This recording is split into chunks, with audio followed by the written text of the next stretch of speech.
ప్రియమైన వాళ్ళారా, బాగున్నారా? మరొక వచనం ధ్యానించుకుందాం.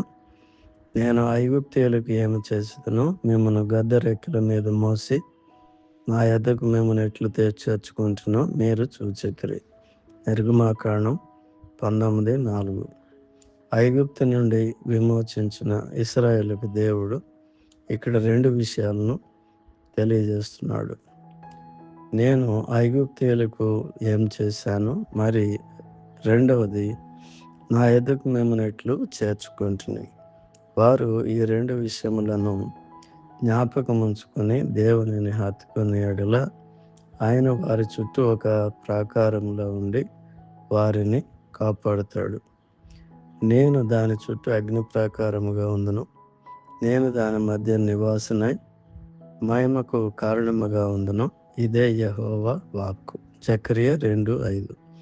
ప్రభువైన యేసుక్రీస్తులో ఉన్న మనం కూడా ఈ విధంగా భద్రం చేయబడ్డాం. యేసుక్రీస్తు దాసుడును యాకోబు సహోదరుడైన యోధ తండ్రి అయిన దేవుని యందు ప్రేమింపబడి యేసుక్రీస్తునందు భద్రం చేయబడి పిలువబడిన వారికి శుభమని చెప్పి వ్రాయినది యోధా పత్రిక 1:1. దేవుడు మీ అందరిని దీవించి కాపాడునుగాక. ఆమేన్.